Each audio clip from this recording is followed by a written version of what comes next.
Pop. All right. Good evening, everybody. Chris and Tiffany here with High Seas Cruising. Welcome to this week's live video. California Linda's already here. Well, hello, California Linda. Good to have you here. How is everybody's week been going? Kind of curious. Got a couple of things I want to go over tonight, though, but we'll kind of give everybody a chance to hop in here real quick. Hold on, let me. Never fails, something want to pop up on the screen. Dale says hello. Well, hello. Welcome to tonight's live. Welcome. Excuse me. All right. So just got a couple of channel things here real quickly. I know if you watch the videos that we put out normally, they've been kind of all over the place the last couple of days. Some in the evening, some in the morning. It's been a mess while I've been trying to figure it all out. But I think I got it all straight. All the videos will be at 6 o'clock in the morning if we release anything, unless it's, some kind of breaking news thing. And then, of course, the live on Wednesday at 6 p.m. So just wanted to let everybody know. I know they've been a little bit all over the place, but I got that straightened out. Kind of picked a schedule that worked a little bit better. I was trying to do too much all at one time. So I was creating havoc across the page, just completely across the page. So there's that. Second thing, our new venture, which is, well, oddly enough, now it's going to sound like a pun, but High Seas Adventures, that is now our travel agent side of everything. We are over on Facebook, and that's pretty much the only place we are right now. Okay. Hey, we're new. We're new, but we are over on Facebook. So if you guys are over on Facebook, you want to go check it out. Really, really appreciate it. And we're there to answer any vacation type questions. Robert says hello. Hope you're having a great day. A busy day. Busy day. Tiffany has had me outside mowing, like a mule plowing the field. I've been right there with them. With the whip. Yelling. Mow faster! That's what she really means by she was right there with me. Throw rocks at me when I'm not going fast enough, that sort of thing. Right, baby? Do you think they believe any of that? Yes, I think they believe all of it. I think they absolutely believe all of that kind of stuff. Chica, hello. Glad you had a good time in Alaska. Absolutely had a blast in Alaska. It is a cruise that we will repeat. Definitely want to go back to Alaska. I want to check out a couple of the other different places in Alaska. Maybe get a slightly different itinerary, try a different cruise line. But overall, Alaska was beautiful. Loved it. Will be repeating an Alaska trip. Yes. 100% for sure. And we found out that we really love fireweed. Yes. And now we're trying to find it in South Texas. I told you I found websites that'll ship it. Yes. I'm sure if you've been to Alaska before, they got the fireweed, the jelly. We had it in saltwater taffy. We had it in jelly beans. We tried salmonberry. We tried mooseberry. But we only got real small things of it. We weren't sure, are we really going to like it? Of course, we were flying back, so, didn't want to try to bring an extra 1,000 pounds of stuff back. We got home. Turned out it was great. Now we got to get more. Yeah. Now the grandbabies want some. So, howdy, y'all. We are going to Alaska next year. Nico Manser? I probably said that wrong. That's right. Desiree. Hi, Desiree. Good evening, guys, from New York City. I finally caught you live. I got a cruise booked for next year in October, Norwegian, Dominican Republic, private island, etc. Awesome. Desiree, I've been watching on the news and stuff. Y'all have some really bad air quality in New York right now because of them Canadian fires. Are y'all doing okay up there? Yeah, I saw pictures of it. You always wonder how truthful it really is, but I mean, it looked like it was just completely orange in New York. They're saying from those fires up there in Canada. Yeah. Your videos are groovy. I like that word, groovy. I actually looked up all the goodies Tiffany bought. Awesome. Tiffany always buys goodies. Tiffany is notorious for goodies. Yes. If you want to know if it's Tiffany or not, look for a hat with Minnie Mouse ears, a Minnie Mouse backpack, and it has snacks in it. Yes. Guaranteed. Yes. Just Cody, hey there, y'all. Desiree said, yep. Okay. Yeah, I wasn't sure of how realistic those pictures were because it looked bad. Mm-hmm. I mean, it looked bad. Even going through TikTok, they were showing videos of what their view is supposed to be and what their view was today. So, planning on buying souvenirs ahead of time so I don't overcrowd my bags. Several websites ship directly from Alaska. Yes, we did find a couple of those. I got to save up a little bit because I'm going to go a little nuts. Yeah, and I've seen it on the websites too. There's a little picture. It's like a blue circle with a white bear in it. And that's kind of like the symbol for actually made in Alaska. Because we were checking packages and labels and stuff while we were there. And we saw a couple of things that said, oh, Alaskan this and Alaska that. But if you actually read where it was manufactured, it wasn't always manufactured in Alaska. No, the dream catcher that I got home and was really looking at it, and it's actually made and manufactured in Canada. Right. So just a little thing if you're wanting that authentic Alaska, stuff. But, a couple things you can get ahead of time, but you'll still end up probably getting a couple of things there. I don't know. For me, yeah, we can get it in the mail. We can get it here to the house. I'm sure it'll taste exactly the same, but in reality, it just won't be the same. It tastes different when you're having it in Alaska than when you're having it at home. DHL says, hey, finally caught another live stream. They're not getting alerted when these start. Are we sending notification? The only thing I would think of on that, I'll have to check my settings. But if you're subscribed, there's a little bell notification next to it. And that should provide the notification if the bell is clicked. I guess so the question would be is if I put out a regular video, does it notify you? Debbie got a notification. Yeah, but that's the way I think it is. I think if you click the little bell right next to where it says subscribed on any of the videos, that should provide the notification, I believe. I don't know how it works. I just get told to be here, so. It's Wednesday at 6. Shouldn't really have to be told all that much. Yeah, it's been an interesting week in cruise news. I'm sure you guys saw about uncruises and the Wilderness Discoverer had the fire in the engine room. Good thing the Sapphire Princess was right there to help out and get those people off of there safely. It's probably been one of the bigger cruise news stories this week. Of course, we all know if you love sailing in the Caribbean, June 1st was the official start of hurricane season. But according to the Weather Service, it's supposed to be a normal hurricane year. Now, I don't know what is a normal hurricane year. It only destroys 4 towns? I don't know. They said it's supposed to be a less than... Click all, not personalized. Maybe. Oh, that must be for the bell. Okay, there we go. Yeah. Okay.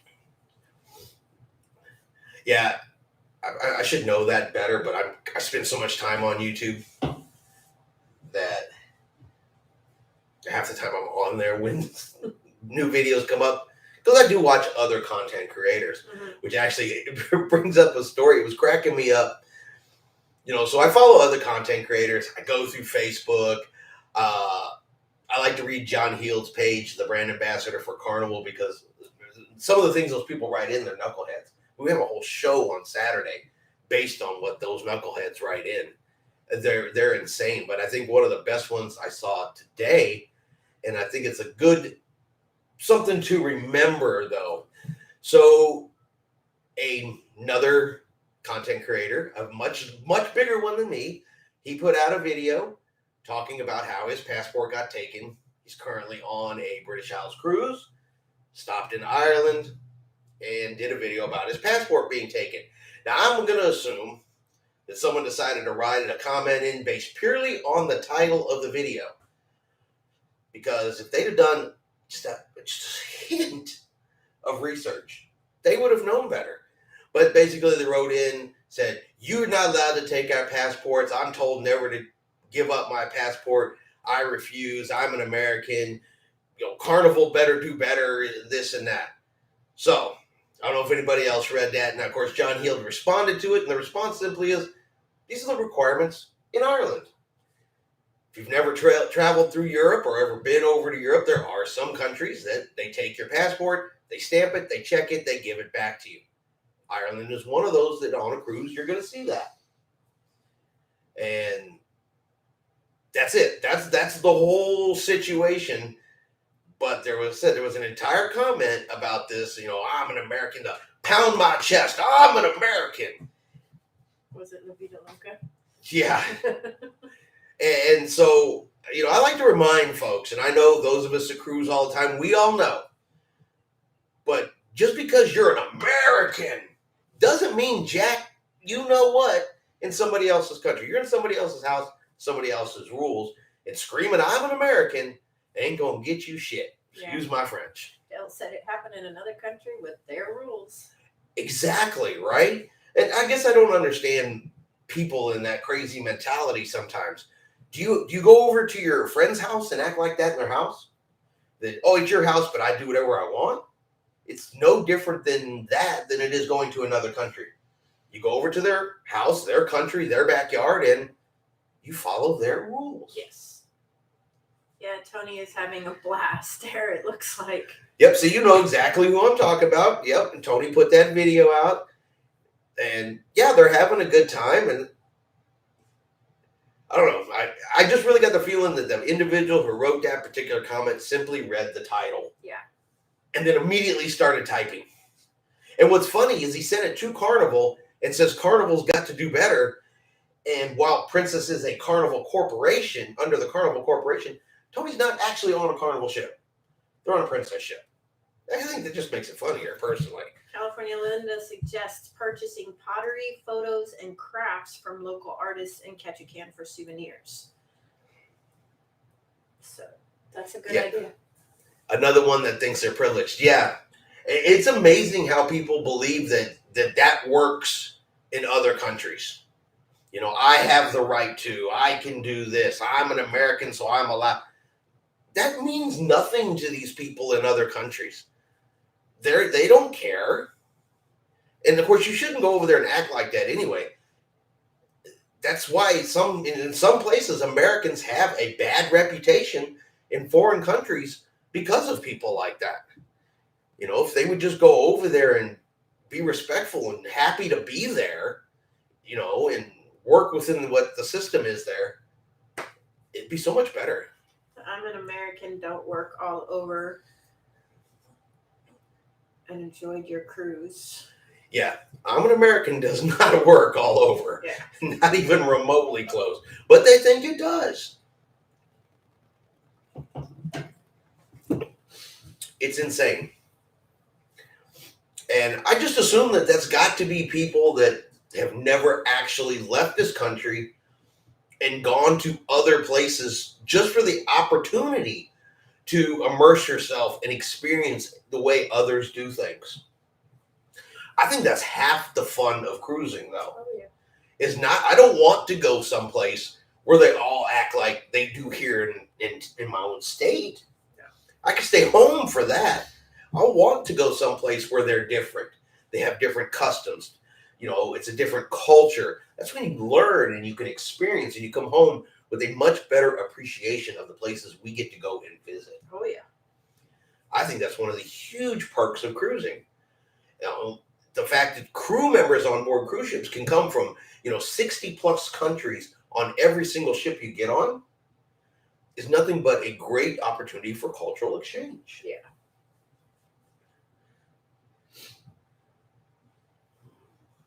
Yeah, I don't think that they travel half the time either. I have learned and figured out, since we started on social media and YouTube, there are definitely the keyboard warriors out there who will sometimes just type anything. Where are my mouse ears? On her shirt. It's too hot to have them on her head, so she's got them on her shirt right there.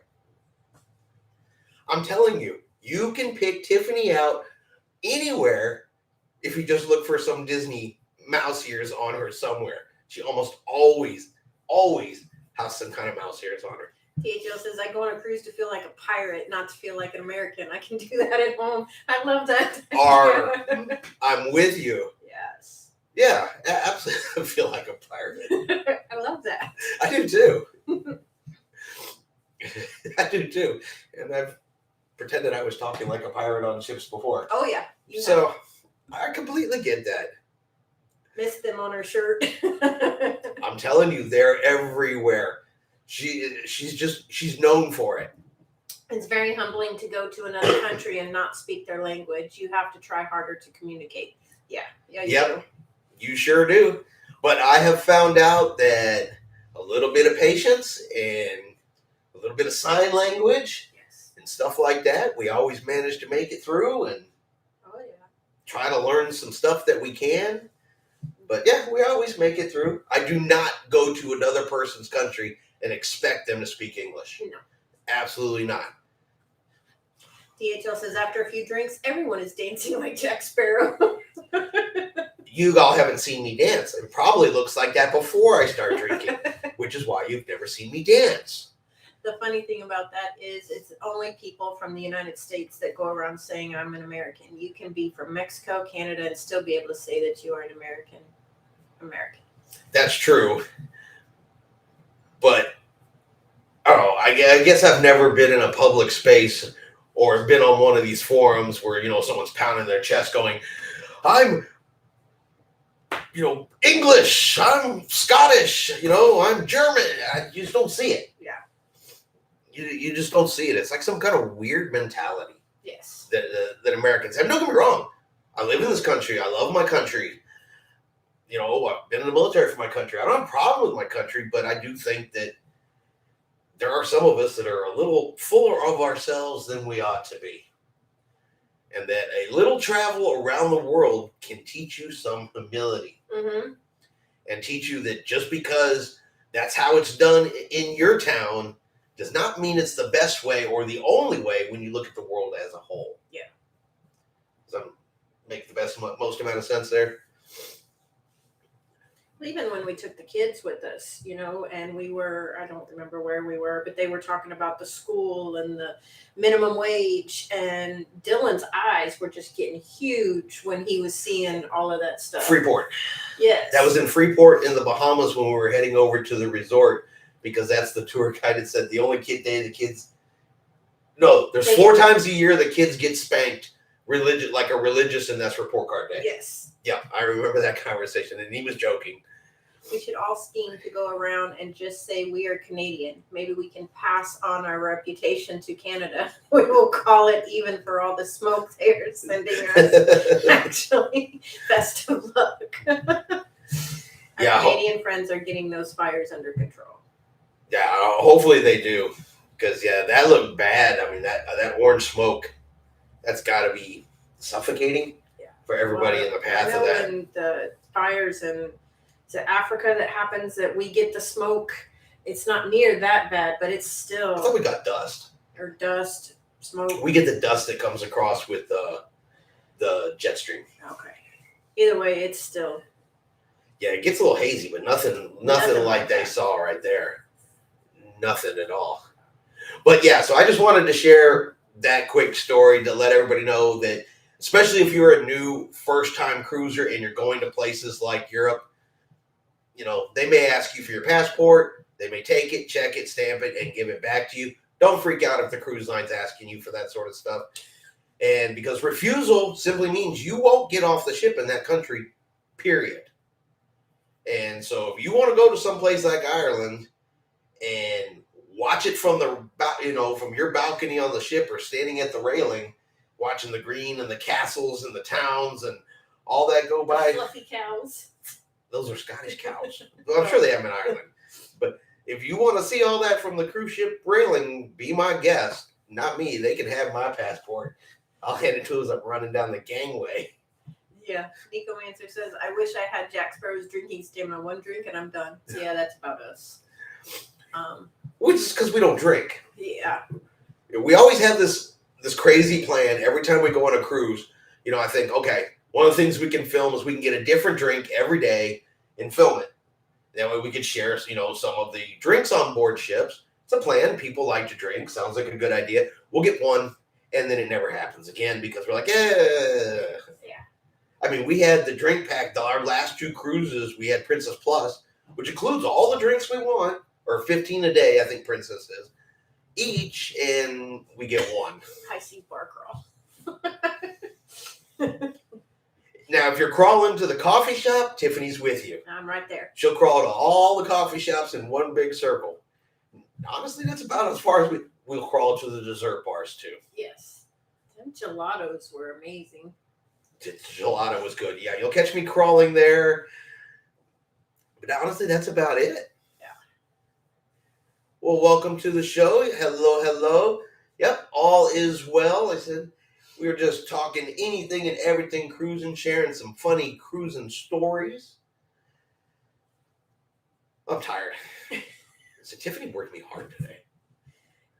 California Linda shares that in most countries, requesting ice with your beverage quickly defines you as being from the United States, as it's not the standard in Europe. I've been learning that. Yes. Yeah, we have things that they just don't do in the rest of the world. And if half of what they say is true, we're dang spoiled. Yeah, we are. I mean, we have entire aisles in the grocery stores dedicated to cereal. I mean, it's a whole, 200 choices? 300 choices of cereal in a grocery store? And the rest of the world does not like that. No. Do you really need 83 different flavors of Cheeto? I mean, but apparently we do. Yeah. So, yeah, then the ice is one thing. Portions are smaller in the rest of the world. All kinds of stuff. Mm-hmm. But to me, that's the fun part of traveling. Yes, learning all that. To learn it, to experience it. Yeah. You can learn it, on TV, but I'd rather experience. Lattes all day or black? Tiffany, it's a day. It's lattes. I can't do black. But I have discovered that I like honey lavender lattes. So if you've never had a honey lavender, try it. I don't drink coffee. I don't drink coffee. Beans are for eating. Beans are not for drinking. That's me. And that is only my opinion. Tiffany has all the coffee in the world just because I don't like it. Believe me. I don't think everyone thinks like me. We're getting close to Saturday here. So I got to be clear about this. Yes. I don't drink coffee either. Debbie says I don't drink coffee either. It never agreed with me. I didn't actually start drinking coffee till I started working at my current job, and it was always cold in there, so that's how I stayed warm. Would you go out of your way to stay at the Harbor House in Galveston? I have seen your video on it. Just wondering, I usually sail out of Galveston and will be December on the Dream, but usually stay at a hotel. Yes and no. Harbor House is expensive. I'm sure if you go online and you look at it, it can be expensive, but certain times a year, the price drops down very, very reasonably. So if the price was dropped reasonably, then absolutely would stay there simply because it's convenient. You can, if you drive there, you can stay parked there, and then you walk from the Harbor House to the cruise ship. It's that close. You walk like past 2 restaurants, and boom, you're there.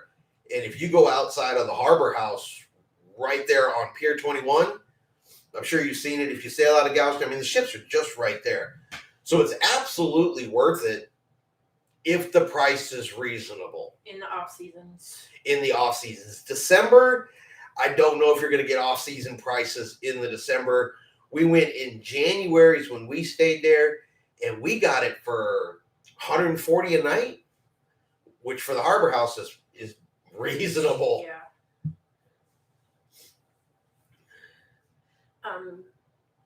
Got to have my morning coffee first thing in the morning on board. I go just in search of fresh coffee in the buffet, maybe later in the coffee shop. And then just Cody says, that's a great sailing point right there. Yeah.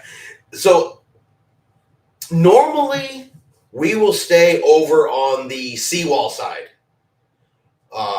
just because there are more common hotels and less expensive hotels over on the seawall versus being on the cruise pier side. If you drive, we which we always do in Galveston, when we drive, we just use the regular cruise parking, take the free shuttle. But if you're flying in, a lot of the hotels over there will also have shuttle service, or an Uber is super fast and super easy. How difficult is it to fly into Galveston? You actually have to fly into Houston. There is a teeny tiny little airport down there in Galveston, but nothing major flies into it. You would have to like charter something if you wanted to fly onto Galveston. So you're going to land into Houston. The bus ride is going to, depending on what time you land and what day of the week, it's probably going to be a hot minute before you get down to Galveston. It's probably straight with no traffic, a good 45-minute ride, but Houston can get pretty hectic. So in that one, something that isn't based on time, like taxis and things like that, you'll probably want to do use the cruise transportation. Something like that to get yourself down to Galveston as quickly as possible. We have really become quite fans of Uber. Uber and Lyft, either one. We've used them both, but we're really big fans of that because we don't wait in line for a bus. You just boop, hit the app. In Uber, you can even reserve cars ahead of time.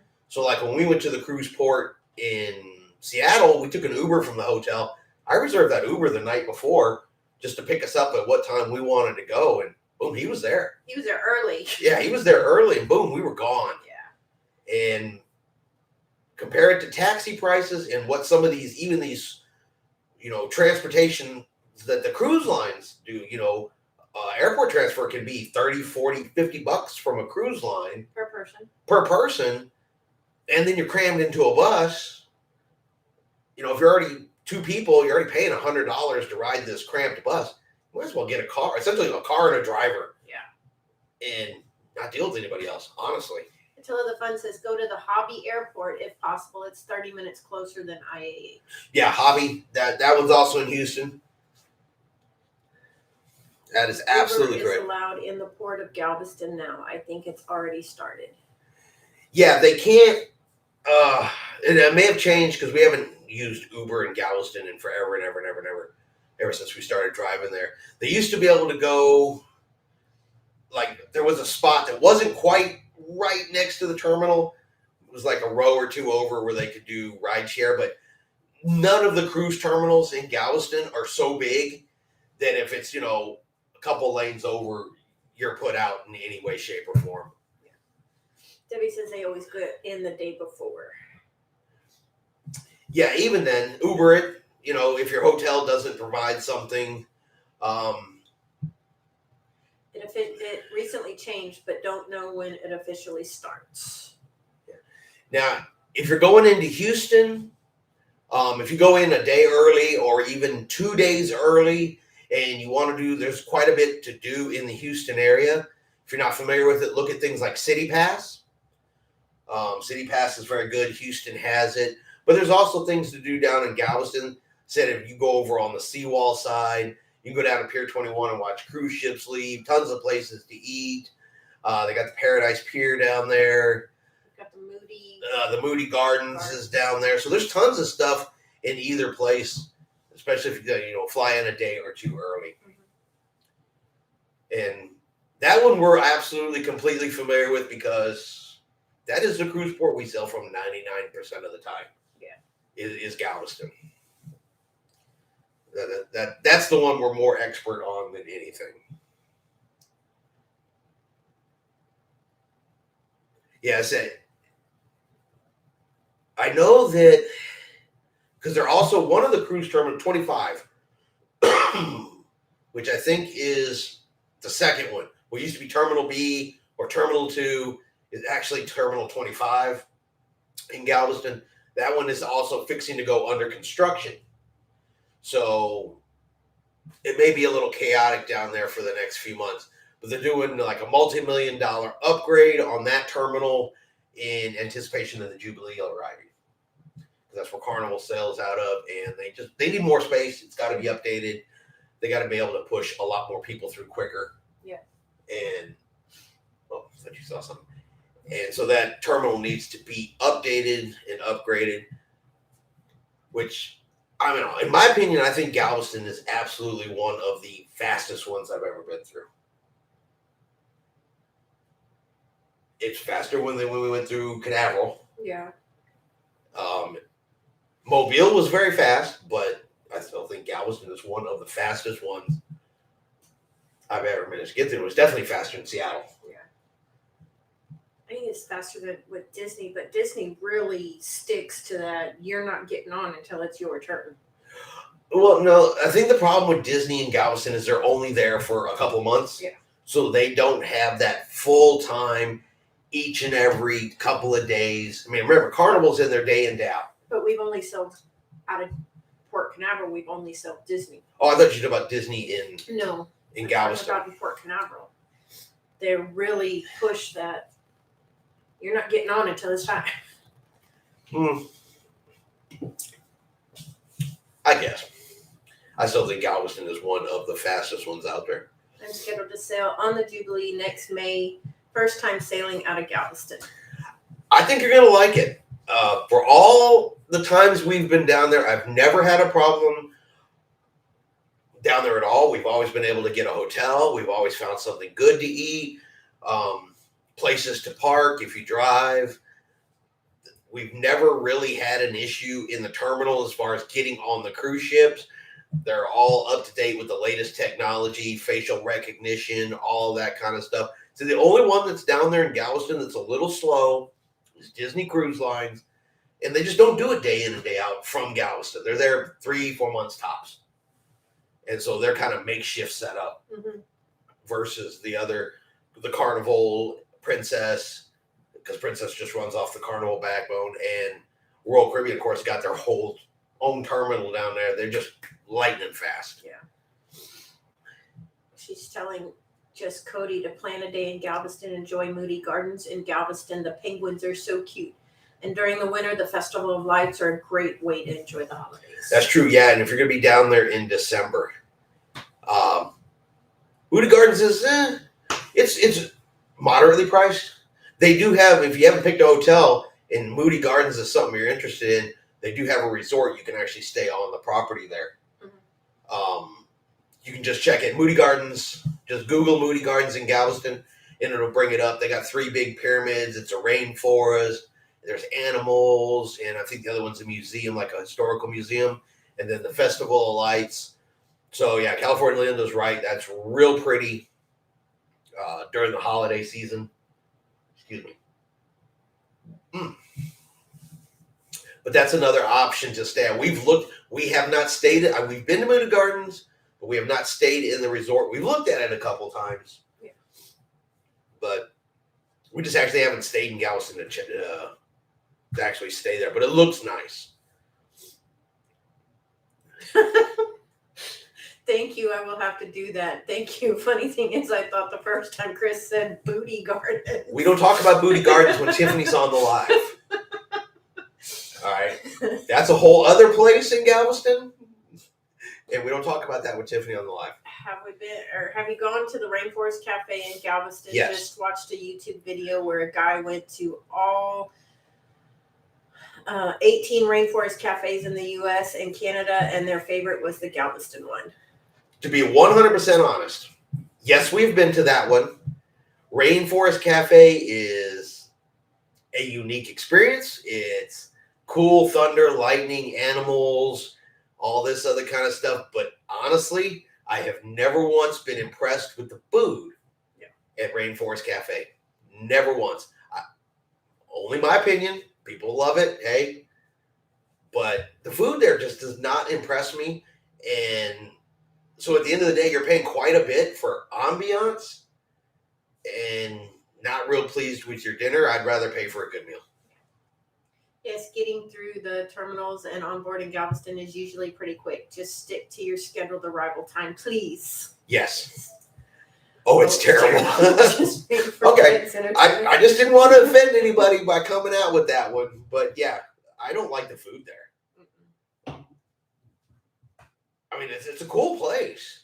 And if they would bring the quality of their food up to match, the theming inside their place, they dominate. Mm-hmm. They would utterly dominate, but they've got to improve that food quality. Yeah, just bad food. Right? And I don't understand it, how you come up with such a really good idea that there's aquariums and fish and animals roaring in your ear and a whole storm inside the place. It's super cool, but, it's like, cool, now what are we going to serve? Crap. Yeah. What? But yeah, someplace like that would utterly dominate if they served a great meal. And I care about a great meal. Tika says, I have friends that everywhere they go, they visit a Hard Rock Cafe. I used to be that way, but I kind of feel the same way about Hard Rock Cafe's food. The ambiance is great. The food is okay. I mean, is the food really better than a Chili's or any place like that? The last Hard Rock we went to was in Las Vegas. And that's because it was during COVID. It was January of 2020? 2021, I think. 2021. It was right in the height of COVID season. Yeah, it would have been 21. And so there was like nobody there. Half the stuff was closed, but the Hard Rock Cafe was open and it was late. So we ate there and it's a cool place. Cool idea. Food, But it is cool to walk around and say, I've been to the Hard Rock Cafe in Chicago. I've been to the Hard Rock Cafe in Las Vegas, so. Yeah, it's got that like water ride. Now, when we were there, it was broken. Yeah, we didn't get to ride that. We didn't get to ride it. It was broken. We were there, but I do know they had like that one water ride. But we haven't been over there. We've driven by it, but when we ate there last time, it was 2017. So it's been a hot few years since we ate there. Now, good spots to eat in Galveston. Again, I always say what I'm going to say in the sentence. There's a place in Galveston called The Spot. That place was really good. Katie's. Katie's Seafood, which is over there by the Harbor House, that was really good. We actually found out about Katie's from one of y'all. I think it was it Linda or Connie? I thought it was Karen. Karen. I think Karen told us about, yeah, a long time ago, I believe it was Karen that told us about Katie's, and that one turned out to be excellent. Yes. But yeah, Katie's is over, that's really good, and The Spot's another good one. That's right. It's a boat ride in the dark. It's cute, fun, especially with the kids. It's great food. Now, Booty Gardens is a stuck, baby. Not going to recommend Booty Gardens for good wings. No, they're much more, thighs. We're going to get way off topic here with this Booty Gardens thing. Booty Gardens. I better enunciate better because I'm starting all kinds of unintentional stuff on there.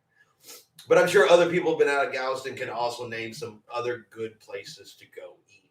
Mm-hmm. Because a good meal is a good meal, and we also like to try to go to places that aren't necessarily chain restaurants too. Find that one-off place, because a lot of times you'll find some better food in a one-off than you will in a chain. There are a couple exceptions. If I hit Cozumel just right, you might catch me in the Senor Frogs. Yes. But that place is just fun. And I know that one's a chain. But we've also had some pretty bad experiences. Asian Fusion. No. Yeah, there's a place in Pensacola, past Pensacola in Florida. Matter of fact, we were driving to Canaveral, and we stopped in some town to spend the night, and I forget exactly what it was called, but it was past Pensacola. And right across the street from the hotel, they had a place called Asian Fusion Buffet. No. The kids still talk bad about that place. And it's been 6 years. It's been longer than that. We went in 2016. So 8 years. And the kids still talk bad about that Asian Fusion place. Yes. It was awful. So trying a new restaurant that you've never ever heard of can be it can be an adventure. It could be an adventure. Now, I don't know if anybody is from up north. Now, here's a good question while everybody's in here. We were traveling to Montana and we stopped at a place in Wyoming. It was a barbecue place and we ordered some cream corn. And what they called theirs though? It was mac and cheese. Oh, yes, right. It was mac and cheese. We ordered mac and cheese, but they called theirs hillbilly mac and cheese. There was corn and green beans in the mac and cheese. And it's called hillbilly mac and cheese. I'd never heard of such a thing. It wasn't that good. No, but it's what we call an adventure. Yes. We still talk about that years later. Chica says, while traveling, I like to eat where the locals eat. Yeah, we do too. Well, yeah, because they're going to know what's good and what's bad. Mm-hmm. Mm-hmm. Yeah, you don't see the locals lined up at the KFC, the McDonald's, they know where the good spots are to get some fresh seafood for Tiffany. I go to Jamaica, I got to have my meat pies, my Caribbean, Jamaican meat pie. Heck yeah, I start asking around, where's the best one I can get? Mm-hmm. It's actually spicy. They hook me up. So yeah, I agree with that. I need to make those again. Now that I have the Scotch bonnet, I need to make those. But half of cruising though is eating. Yes. Eating while cruising is part of the experience. It is absolutely part of the experience. That don't sound too good. Corn and green beans and mac and cheese. It was an experience. It's called hillbilly mac and cheese, and the way that she was making it sounded, that was normal for Wyoming. Senior Frogs in Bahamas, anyone try? I got a look at menus, and it was very pricey for not much, and it was a hardcore party atmosphere. I'm trying to think if we've been to the one in the Bahamas. Is that the one where you had me stand next to him? No. Doing Aunt Vi's pose? No. That one was in Freeport, Bahamas, but we didn't eat there. Yeah. There's one in Nassau. When you get off the ship, you hook a right. The only ones we've ever eaten in is in Mexico. In Cozumel is the one we normally hit most often. It averages about the same as American restaurant. For Tiffany and I to go eat, and it's a lot of food, but to go eat, have a drink, and everything usually runs around $50, give or take in Mexico. So it's probably pretty similar, but in Mexico, at least, the food is good. It is a party atmosphere, but it's a very fun party atmosphere. Yeah. Balloon hats. They got signs that go on the back of your chairs. It's a ton of fun in Cozumel. Can't speak directly to the Bahamas, but in Cozumel, it's a blast. And the food's good. Mediocre, expensive food. Get drunk while they shake your head doing shots. And if that's Bahamas specific, I can't speak to that. But in Cozumel, that was not the experience. They'd come around and ask you if you wanted a shot. You just tell them no. Yeah, because we don't do that. There's a video on our channel somewhere of our experience. Matter of fact, yeah, if you go over to under videos, and it's going to be a while ago, but if you go in there, there's actually one in there specifically about our experience in Senior Frogs that I filmed while we were in Senior Frogs.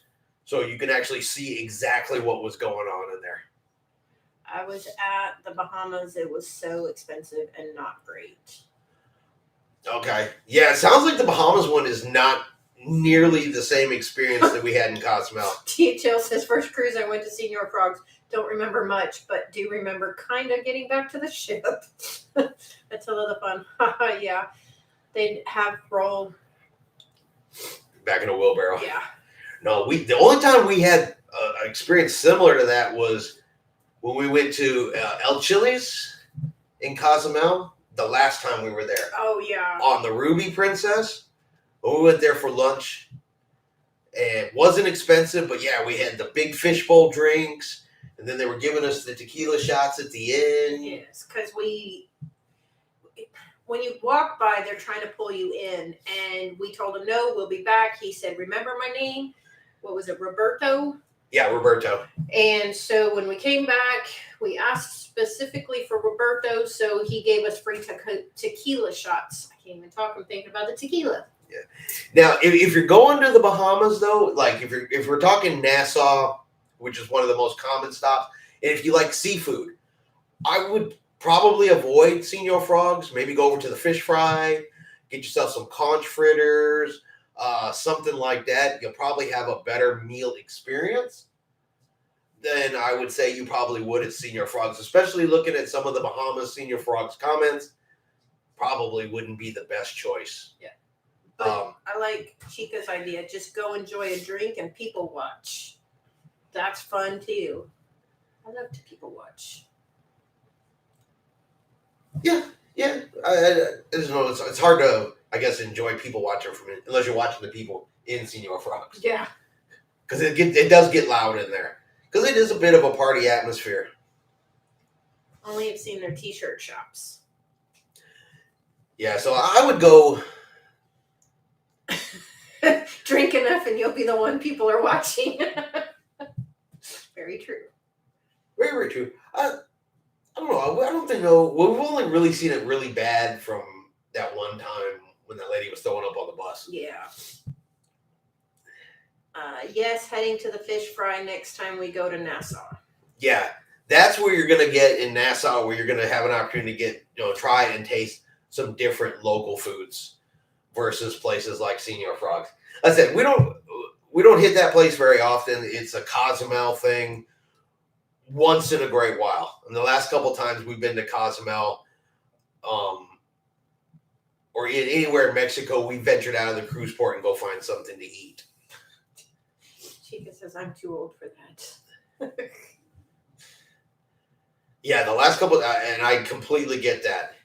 Because I'm not a drinker and I don't drink a lot, but the last couple times I've been in Mexico, I've consumed quite a bit of tequila.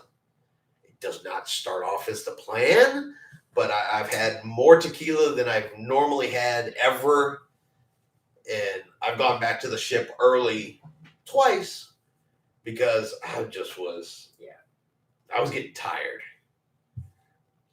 I'm old too, but old people drink whiskeys and cognacs, which are way too hard for me. Nope, I'll stick to Mexico tequila.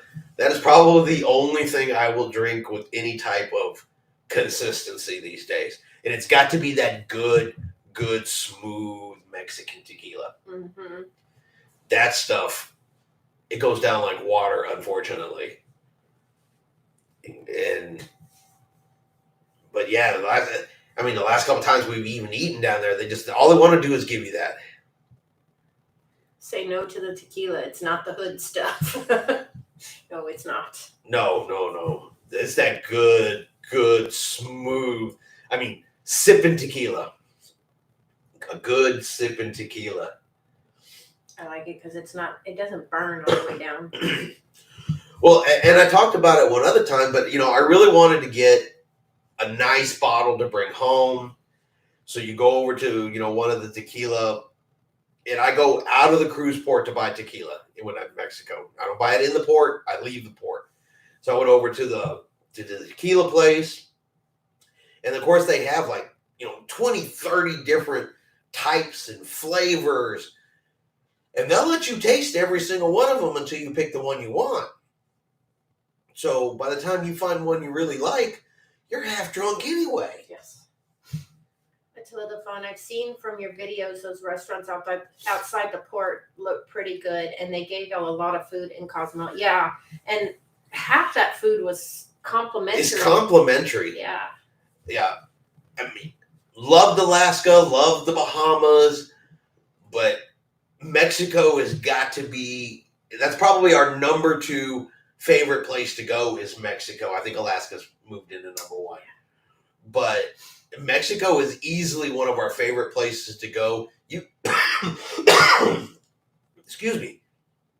You get down there, you leave the cruise port, you mingle with the people, you eat in the restaurants, and they will take care of you. Mm-hmm. I have never left a table in Mexico hungry. No. Ever. Chica says, beer, wine, and an occasional margarita for me, thank you. Have you ever had a Mexican margarita from Mexico? Those clear ones that taste like lemonade? That's a good margarita. Yes, without the triple sec and the salt and no, not the sweet and sour. The yellow. What's the yellow It's stuff? the sweet and sour. Yeah, without the sweet and sour in Because it. they use real lime juice and lemon juice. Yes. And no salt and lime. And no salt and lime. Nope. The only time, well, they do use the lime if you take a straight tequila shot, remember? Yes. But not in the margarita. Yeah, those were really, really, really good. Yes. Oh. See, I do not like margaritas, and I finally tried one down there. We were snorkeling, and they were giving out it was all inclusive, and they're like, have a margarita, and I'm like, okay. And I figured I'd share it with him. Yeah, I didn't share with him. And it looks like water. Yes, and it can get you in a lot of trouble if you're not careful. Yeah, because the ones they gave us were it almost tasted like juice. I remember buying moonshine in Kentucky from a woman who walked barefoot into the woods. Now that is an experience. I bet it tastes nothing like the moonshine you buy at the liquor store. No. I figured that stuff that you're going to get from a barefoot woman in the woods, you got a 50-50 shot. It's going to be the best thing you ever drank, or you might be blind. I don't think there's really a whole lot in between on that. I forget. I think we had a great time on a Princess cruise to Freeport. There was a beach right off the pier, and for a bucket of beer and loungers, it was like $10 in 2006. That sounds like fun. Yeah. Yeah. It was awful.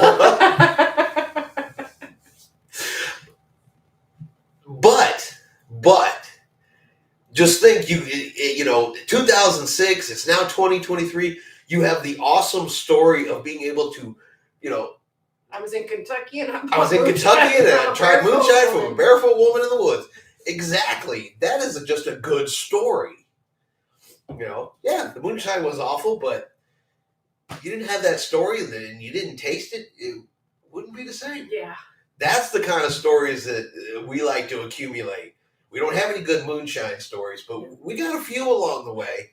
We got hillbilly mac and cheese. And those are the good stories. So yeah. The moonshine could have saved it to the power jet. It could have flown you home. My dad said it was good stuff, so we gave it to him. Very true. Good story. Yeah. I mean, nothing beats just a good story. Yeah. Another one of the wonderful things, excuse me, I've got the burps tonight, about traveling, cruising, vacationing. It's stuff that you're still going to talk about. I mean, the kids still talk about the Asian fusion and the hillbilly mac and cheese and the gas station food. I'm never going to live down the gas station food. No. Never, ever going to live it down. But like I said, those are stories that they're going to live on. That's what makes that trip so memorable. And I'll tell it's a short story. We were driving back from South Dakota. We hit Oklahoma. It was dark. Everybody's exhausted. We got the kids in the car, and they just wanted to stop. A sign came up, said Motel 6, something like that, something cheap. I said, great, is this fine? They're like, yes, we want out. Pulled into the hotel, and the only place to eat that wasn't 30 miles away was a gas station next door. So the kids still be talking smack about me about how I made them eat gas station food, even though they all wanted out of the car. It's not so much that it was a gas station. It was sketchy, guys. It was a sketchy area. It was fine. It was in the middle of nowhere. The criminals would have had to come 30 miles to get you. DHL says those were the good old days. I am so old that we used to buy beer in port, bring it on board, and the cabin steward would put it on ice for us. You can't do that now. You can on Disney. Oh, you can on Disney? You can bring beer on Disney. There is one. Now, whether the cabin steward will put it on ice for you. I don't know. It's Disney. He probably will. Oh, the child abuse. The biggest story we have regarding a cruise was our 7-day Carnival Valor cruise. Our luggage went on the Carnival Victory. Whoa. Wow. I'm waiting, honestly, knock on wood here. You better knock a lot harder. I'm waiting for something like that to happen to us. As many cruises as we've taken, and as often as we go sometimes, the fact that our luggage makes it every time, and nothing's gotten lost, nothing's gotten broken. We just knew for sure that with us flying to Alaska and stuff like that, that something bad was going to happen. It didn't? No, it didn't. So, yeah, that's a good one. Your luggage gets on the wrong cruise ship. It happens. If there's two ships in port at the same time and all the baggage is going into one spot, baggage. I could see that too. Carnival Valor, Carnival Victory, they're both B. And yeah, but if they're both in there at the same time and the porters aren't paying attention when they separate those bags, yeah, I can see that happening. I can definitely see that happening. Well, hopefully they gave you some clothes. They're supposed to. Well, they're not supposed to give you them an allowance. Only if you have travel insurance. Oh. Or travel insurance is the only one I know that will do it. If you have travel insurance, you get like $500 to buy that kind of stuff, and then they'll reimburse. I think it's up to like $1,500. I'd have to pull the sheets. I've been studying Allianz's insurance just to know all of the ins and outs of travel insurance. Yes. Well, because they also have a nice year plan where you can actually purchase travel insurance for a year. The trick we were told was not to say it was alcohol, but that it was an island souvenir, and we walked on with lots of bottles of homemade rum chata sort of liquor. There you go. Sounds like a souvenir. Yep. Who says you did not keep that bottle after you drank what was inside it? Right? Yeah. Exactly. Yeah, I mean, cruise lines, and my earliest cruise was in 2006, so I don't have any of that experience for how it used to be. But I've heard that they used to be more fun. You know, you could get away with breaking a few more rules, and they've only really had to start putting the screws on it because you know how it is. One bad apple. One bad apple ruins the whole bunch and creates problems for everybody else. And you guys see it. It's on Facebook, YouTube, TikTok, people standing on the roof of their balconies, people standing on the front section of the Carnival Dream last week, the week before, people jumping off their balconies into the water. It just goes on and on. Sometimes the cruise ships have clothes that passengers left behind and let guests with lost luggage wear it.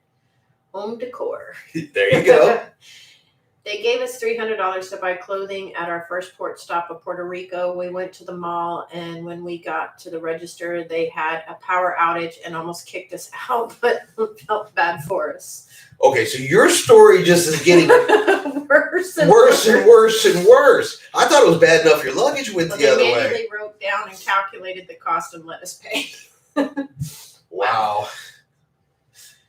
Wow. Yeah.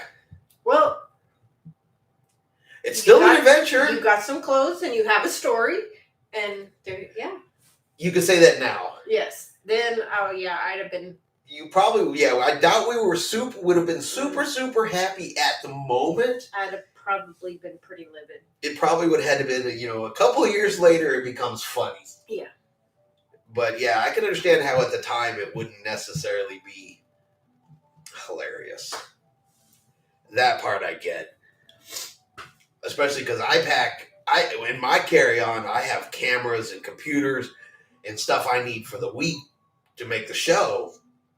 There's no clothes in there. If my luggage goes astray, I have nothing. I'll be doing the ship tour naked, I guess. Formal night was a dress and suit from the Formalities rental shop. We looked ridiculous.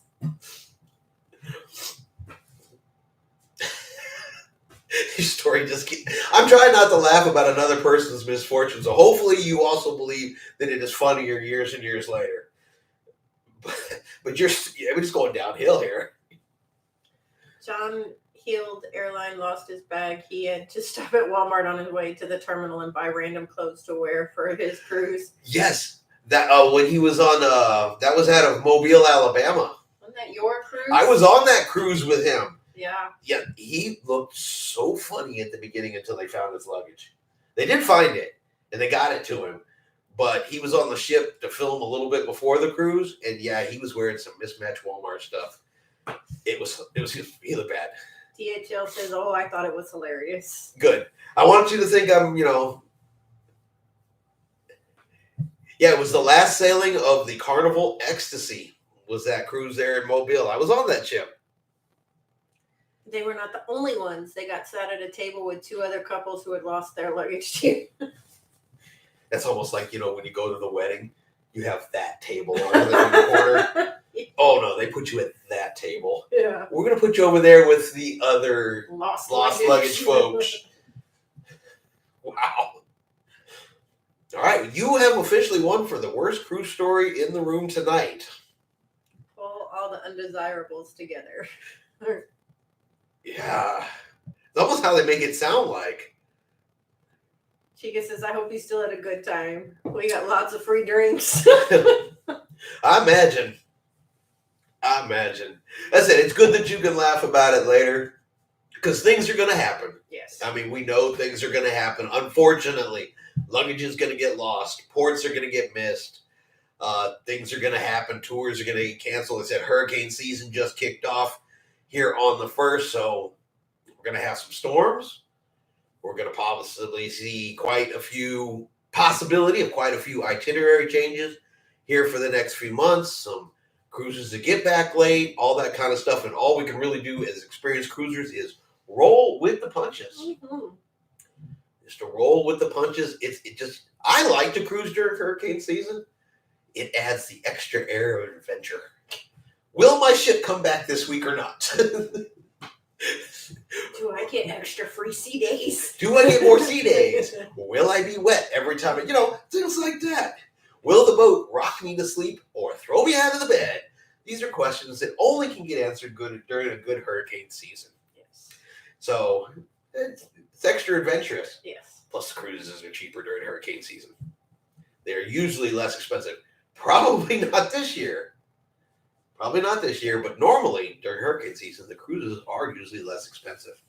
I love rocky seas. I want to feel. They don't bother me. They don't bother me at all. I said if my bed is from bow to stern, then it puts me. If I lay on that bed and that ship is rocking, I am out. Yes. But it's got to be bow to stern for me to get that instant sleep. Yeah, they want to feel like they're on the ocean. Exactly. As long as there's no storms in the area, it's very calm in the Gulf of Mexico often. The sailing can be quite smooth, just not around storms.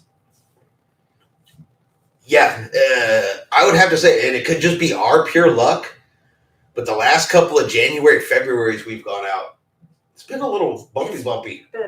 Yeah. But during the wintertime, it gets bumpy. Yeah, Grinder of the Seas was the worst one. Well, we've got caught in a storm. Yes. And our bed wasn't facing right, so that made You're it right. 10 times worse. I meant in the summer months. Oh, yeah, smooth as glass in the summer. Yeah. You are absolutely correct. We don't do as much summer sailing, I guess.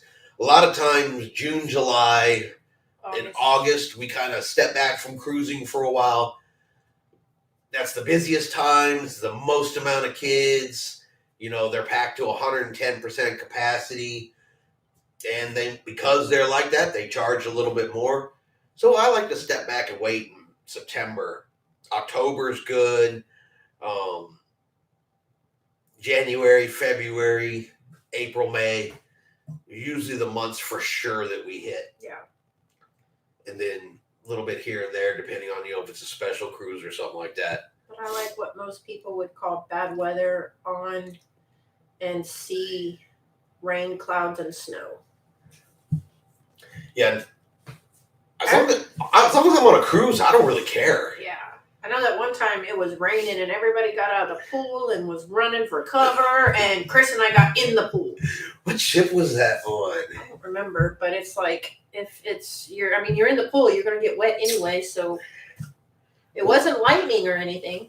No, it had to have been on Liberty at Sea. It was a Royal Caribbean ship. But yeah, it started sprinkling. No lightning, no nothing. It started sprinkling. People got out of the pool, were running inside like they'd never seen rain. Suddenly we had the entire pool deck to ourselves. So we were like, cool, get in the pool. And anybody that knows me knows I don't normally get in the pool, but I did that time. It was, I don't know. Yeah, and swam right there in the rain. Me too, but we did an August cruise and the weather was hot, but seas were smooth as glass and sunsets were stunning. Oh, yeah. Yeah, August in Mexico is warm. So is September. Anywhere down in the Caribbean area. But it is a good time to go. Yeah, so we've definitely had some very beautiful sunsets that time of year. They hit just right. Just right. But then again, is it really a bad time to cruise? Gene, I have been pretty much blessed with weather. You're scaring me. My next cruise is July when it sees the best. Now, let me go ahead and clarify here for you. Do not be scared of the weather. Okay? There's no need to be scared. The ship and its safety are the most important thing that a captain will do.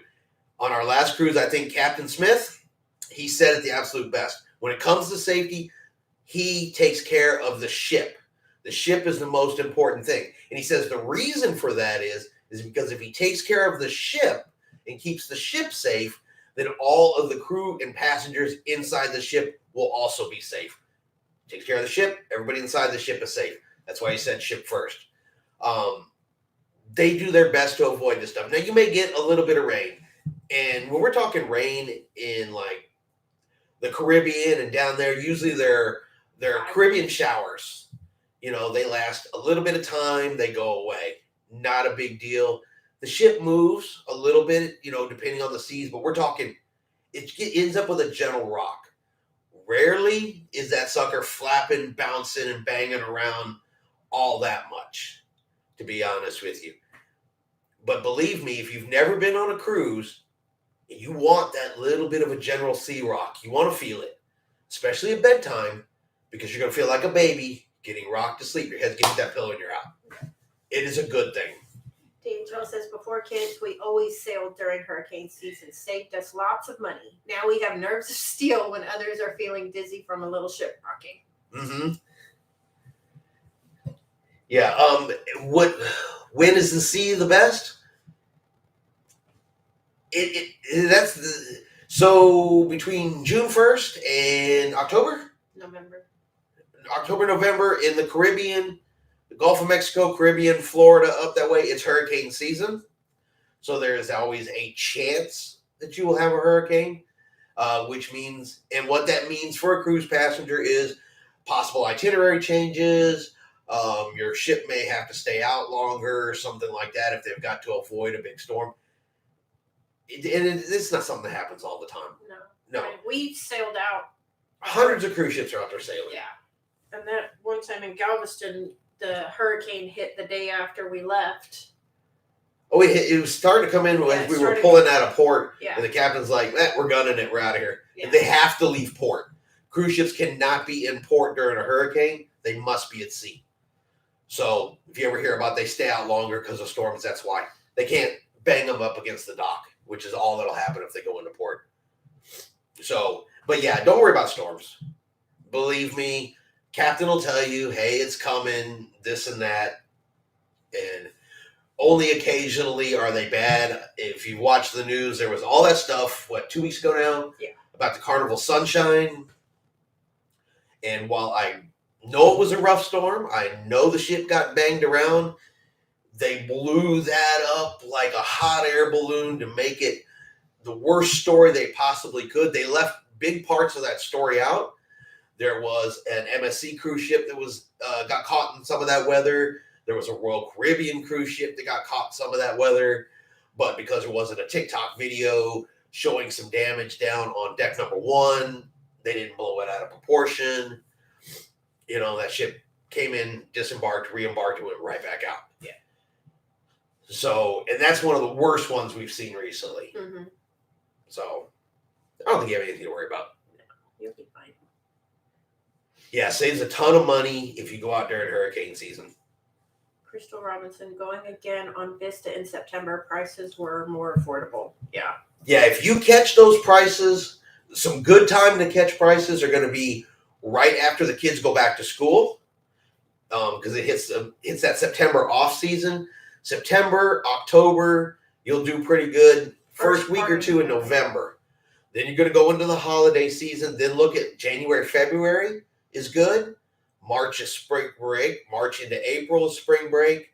But the end of April and May, right before school lets out, you can usually grab some pretty good deals as well. That would be why we travel during those months. Correct. That is correct. And plus, unless we're going specifically for a holiday cruise, we avoid those. Unless you want to be rocking and rolling and partying, we avoid spring break. Yes. Especially short cruises during spring break, unless that's exactly what you're looking for, because they are party cruises, things like that. That's still, I think, some of the best times to go. THL says September prices are always great. Miss those days. Now we get casino pricing, so can't complain. I've heard about casino pricing. I don't play enough. They don't offer me that. Yeah. Crystal, have you ever been on a cruise where there was hardly anyone on it? Yes. Twice. And they were amazing. And it was only, so right after cruising restarted, after the shutdown, we got on the Disney Magic, and of a ship that holds basically 3,000 people, they said there was 300 of us on that ship. That one was spectacular. And what was the other one? Oh, and we went on the Carnival Breeze literally 2 months after the start, because cruising restarted in July. We went in September on the Breeze, and it was at 33% capacity, and so awesome. Yes. Go the week after spring break ends. It often has better prices. Yeah.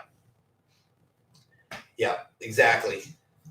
And I said that's normally when you'll see us cruise. If you go look at our cruising schedule, you'll see September, October, January, February, April, May.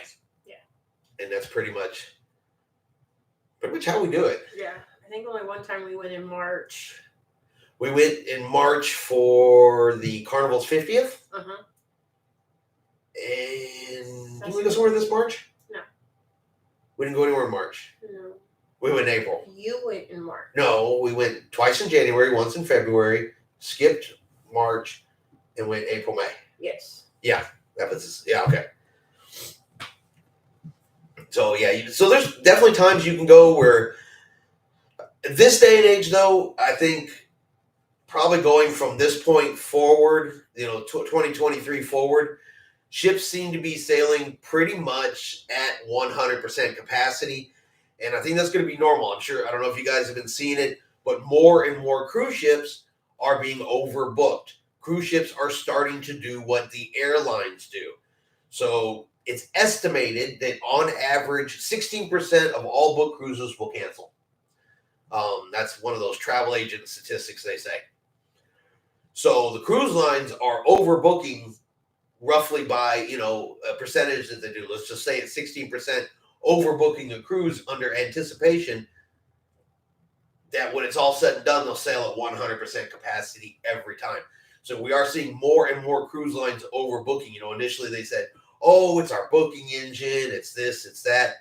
It's becoming an industry thing like the airlines. Yeah. They are overbooking on purpose to sail at 100% capacity. And if there's a handful of people at the end, then they're just kicking them off the ship if they don't volunteer to move. Yeah. And there's been some stories that has happened recently. So Attila the Fun says 50% on the Dream, and it feels like a private yacht, sometimes except for the theater, maybe. Yeah, when we did the Breeze, it was 33%, and we pretty much, it was empty. It was absolutely empty. I said, but the best one was definitely the Disney Magic, because I said there was 300, and I'd have to go back and look. I say it in the video, but it was like 300, less than 400 people on the entire ship, passenger-wise. And we had anything and everything we wanted pretty much to ourselves. Mm-hmm. We actually won at trivia. Yeah, I mean, we were winning almost everything on that ship because there was no one else to compete with half the time. Yeah. So those first couple of cruises during the restart were awesome. Mm-hmm. They definitely were awesome. But I'll give everybody a tip out there. Now, this is in no way, shape, or form guaranteed. Okay, but it gives you the best opportunity. If you're booking on a cruise and you're concerned about it being overbooked, which, like I said, going forward is a possibility.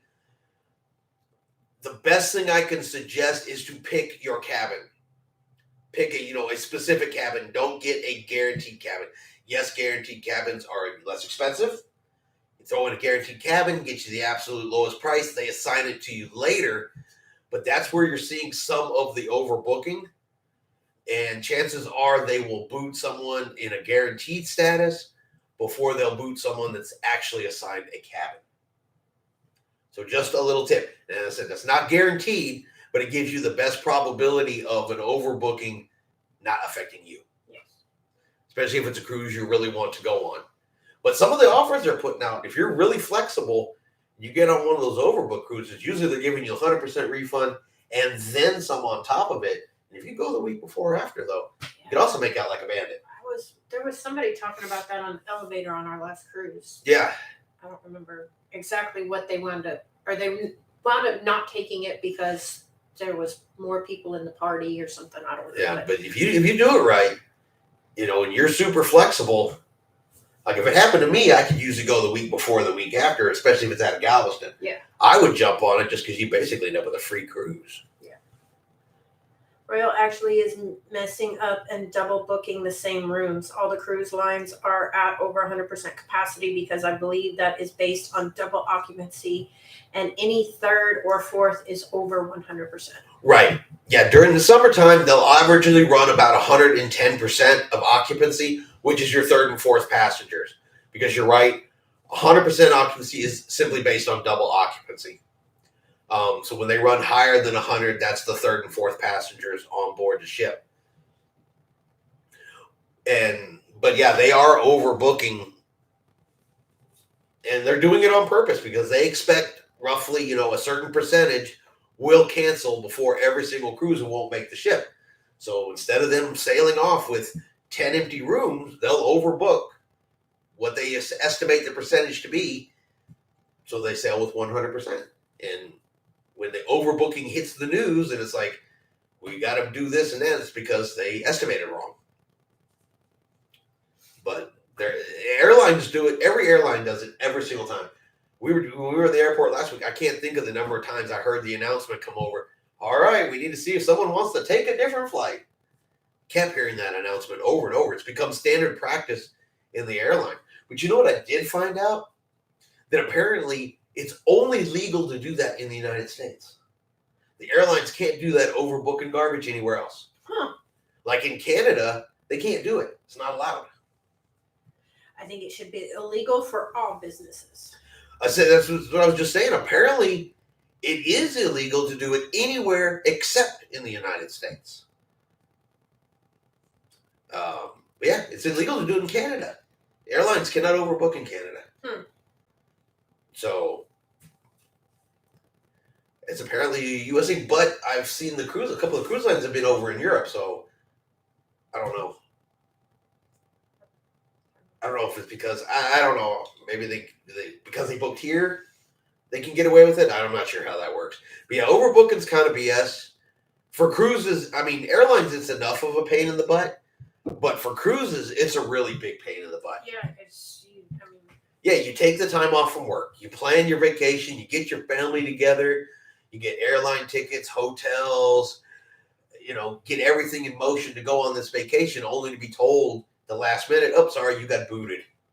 Or you have to go here or you have to go there if you want to do it. And, some folks, it's a lot of work to get these. They plan for this for a year or two in advance. Yeah. So for cruise lines, it's kind of BS. And for people trying to build up PTO to take time off, it's hard. I'm not American. Back to good. Yeah. Those are Royal Caribbean family of cruise lines, not any of the others that I have heard of. They are blaming the booking software. They're not an American, they're a Texan. Yeah. Now, I do know that Royal Caribbean and Celebrity use the same booking engine. I know that. But I said, you watch, it's becoming a thing. It's going to continue to become a thing. And it happens a little more times than is hitting the news. I guess one of the interesting things, studying and learning and attending these things, I see a couple of more pieces of information here and there, not a ton of stuff, that come on the travel agent side that I didn't used to see. And it really seems to be a trend that they think is coming more and more and more. And I've heard some others talk about it too. You're Texan? We're Texans too. They talk so much smack about Texans in Alaska, by the way. Yeah. Oh my God, they got entire T-shirts dedicated to making fun of Texas in Alaska. I almost bought one. They are funny. I still think I might just order one. They are funny, but yeah, they have entire sections of T-shirts and jokes to make fun of Texas and Alaska. Yeah. So, you ever get up there, just take a look around. Yeah, there's Texas jokes up there. But just remember, they say everything's bigger in Texas. Alaska's bigger. Yeah. So does that mean you're going to give us a tour of your pickup truck? Which one? Yeah, we have two. So if you're looking for a Texas stereotype, yep, I got it. I got me a 4x4 sitting out in the driveway. Yes, I do.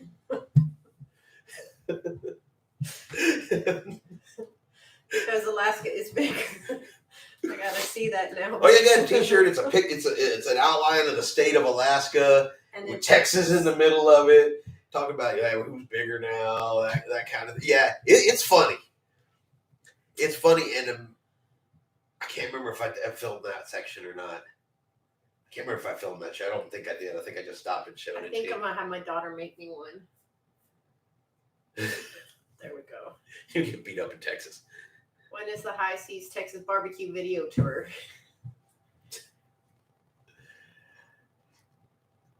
You mean my backyard?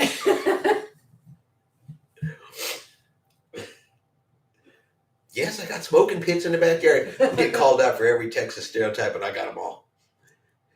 That is actually a pretty big trivia question that a lot of people get wrong. Yeah, I can see What's that. the biggest state? Yeah, a lot of people forget Alaska's up there and how big it actually is. Yeah, how huge it is. And they've only got, what did my dad say, 8,800 people or 880 people in the entire state.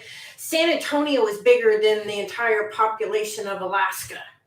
Yeah, and if you actually look at the map when you take an Alaskan cruise, even all the way up to Skagway, and you're like way up there in Skagway, that's just a tiny, tiny little, like the tail of Alaska. Yeah. That sticks down right here. You haven't even gotten up into the mainland. What I would consider the big giant mainland. That little section where Skagway is like, stopping in Florida and forgetting there's a whole rest of the United States past it. That's what it reminded me of the map, because, it just sticks down right over in the side there, right alongside Canada. I thought, yay, we're going to go see all this in Alaska, until you look at a map and you're like, wow, I saw this much. Yeah. And there's this much. We saw their backyard. I know, that wasn't even their backyard. That's like the little grassy area around the mailbox. And how much did the U.S. purchase it for? I forget. It's something super cheap, even for back in the day. $6 million, or was that Louisiana? It was $6 million, $7 million. It was $6 or $7 million. As we got told that. It wasn't an odd number. It was $6. It was $6 million. Yeah, it was $6 million from Russia. What they say, because it was no longer cost effective for beaver fur. Yeah, the Russians used Alaska for their beaver pelts, and when they went and killed all of the animals that they were hunting for their pelts, then it was no longer used for, so that's why they sold Alaska. Do Alaskans ask for ice with all their drinks? I'm trying to think. Did we get a drink in Alaska that would have had ice? I got a root beer, and it did not come with ice. No, but you know what? I got a Sprite, and it did come with ice. Yeah. So I would say yes. That's a good one, though.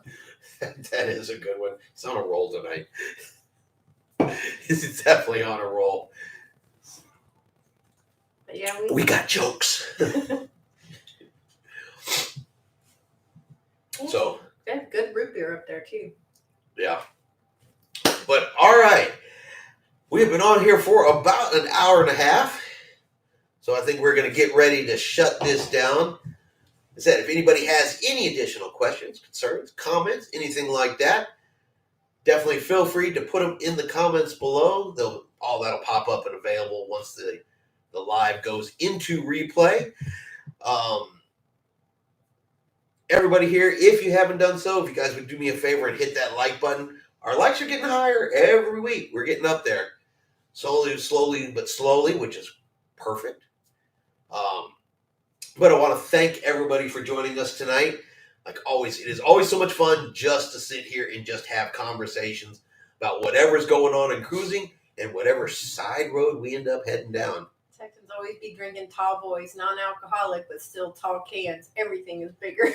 Yeah. Thanks for the info. Hey, anytime. That is one of the best things that I think I have found about doing these lives on a weekly basis. It gives all of us a chance to come together and share info. Because even I learn things from other people. I haven't done everything. I haven't been anywhere. I haven't tried everything. So it is super, super awesome to have everybody come in and share information. We grow as a community. I really appreciate that. Thank you very much. Thanks. I always really enjoy the lives. I do too. It's a nice interaction to be able to just talk to everybody in real time instead of reading comments, answering comments after the fact. Like the fact we can all do it at one time. Yes, I like that. It's almost like we're all in the same room having just a good old cruising conversation. One of these days we'll have to get everybody together on one ship. Yeah. We'll just take over a ship one day. I like it. You like it? I like it. So, all right. Appreciate everybody being here again. Thank you very much. I enjoyed your show. Thank you. Thanks, y'all. I needed to detach for a bit. Thank you. Us too. It's a good opportunity for that. I miss the live streams from Alaska when you're going back. Want or can? At this moment, I would say we're probably I'm shooting for next year, but in September. That would be my goal because they say more animals in September than May. So we want to switch the season up a little bit and see what changes. Yeah. So. All right, guys. So, all right. But we appreciate everybody being here and we will see you guys. This is your part. We'll see you out on the high seas. Sorry, I'm still reading the comments. Keep in mind, you guys don't see that on the ship videos when I have to edit that 40-second gap out of it, where she's like, what? I was reading the comments. Bye, Bye, guys. Bye, guys.